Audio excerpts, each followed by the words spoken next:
আসসালামু আলাইকুম everyone. Normally আমি ফিশ খেতে পছন্দ করি না, বাট আজকে যেভাবে ফিশটা বানাবো সেটা তো আমি কেন, যারা ফিশ লাভার না তারাও অনেক পছন্দ করবে। আমার বাসায় রুই মাছ ছিল, আমি বড় একটা রুই মাছ দিয়ে করছি, আপনারা যে কোনো বড় মাছ দিয়ে করতে পারেন। আজকের রেসিপিটা পুরাই আমার একটা মন গড়া রেসিপি। আই হোপ আপনাদের কাছে ভালো লাগবে।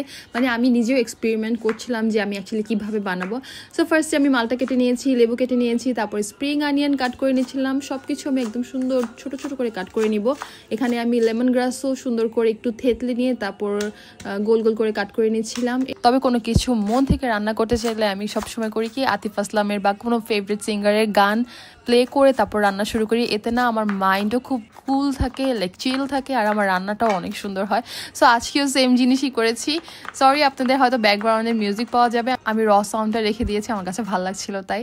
সো কথা বলতে বলতে ওখানে ধনিয়া পাতা, আদা কুচি, রসুন কুচি, তারপরে পেঁয়াজ কুচি সব কিছু আমি কুচি কুচি করে একদম পুরো চপ করে নিয়েছিলাম। আর এখন 1 টেবিল স্পুনের একটু বেশি একটা বাটারের কিউব নিয়ে আমি পুরো মাছটাকে ভালোভাবে মেখে দিলাম। তারপরে অ্যাড করলাম লেবু, তারপরে কেটে রাখা মালটা, এগুলো সব কিছু আমি এখন যা যা কেটে রেখেছি আমি অ্যাকচুয়ালি সব কিছুই মাছটার গায়ে দেবো। যেমন আদা কুচি, রসুন কুচি, ধনিয়া পাতা, স্প্রিং অনিয়ন, তারপরে হচ্ছে লেমন গ্রাস। আমি কিন্তু এটার মধ্যে লেমন গ্রাসও অ্যাড করেছি।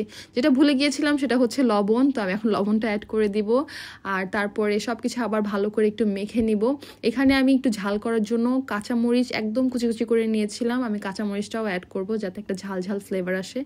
তবে টু বি অনেস্ট আমি বলি, আমি এত কিছু দিয়ে এই মাছটাকে মেখে যখন আমি ওভেনে দিলাম 170 ডিগ্রিতে 30 থেকে 40 মিনিটের মতো আমি দিয়েছিলাম, যতক্ষণ না কুক হয়। তো আমি ভেবেছিলাম একটা সস বানাবো, সসটা আমি মাছটা হয়ে গেলে মাছটার উপরে ঢেলে দিব। বাট টু বি অনেস্ট সত্যি বলতে আমি না যখন মাছটা কুক হচ্ছিল না, এত সুন্দর একটা লেমনি ফ্লেভার আসা শুরু হলো। পরে আমি সাইড থেকে একটু যখন হয়ে গিয়েছে, সাইড থেকে আমি একটু ট্রাই করে দেখলাম, এত ফ্লেভারফুল ছিল মাছটা। সো তখন আমি আমার মাইন্ড চেঞ্জ করলাম যে না, আমি সসটা মাছের উপরে পুরো ঢেলে দিব না, সসটা আমি আলাদা সার্ভ করব, যাতে যেই খাবে মাছের টেস্টটা যাতে আলাদা পায় আর সসের টেস্টটা যাতে আলাদা পায়। তবে সসটাও এত বেশি টেস্টি ছিল, আমি হয়তো ভিডিওর মধ্যে আপনাদের লিখে দিব কি কি অ্যাড করেছি সসের মধ্যে। যা যা আমি মাছে অ্যাড করেছি আমি সব জিনিসই সসেও অ্যাড করেছি। তো এই তো আমার সসও ডান আর মাছটাও হয়ে গেছে। মাছটা বের করার পরে আবার আমি উপরে একটু ধনিয়া পাতা আর স্প্রিং অনিয়ন ছিটিয়ে দিয়েছিলাম। বাস দ্যাটস ইট। এই তো আমার মাছ হয়ে গিয়েছে। যদিও আমি ফিশ লাভার না, তবে এরকম ফ্লেভারফুল মাছ খেতে আমার কোনো সমস্যা নেই। মাছটার সাথে সার্ভ করার জন্য আমি একটা বাটার রাইস রান্না করেছিলাম, যেহেতু আমরা লাঞ্চ করবো এটা দিয়ে।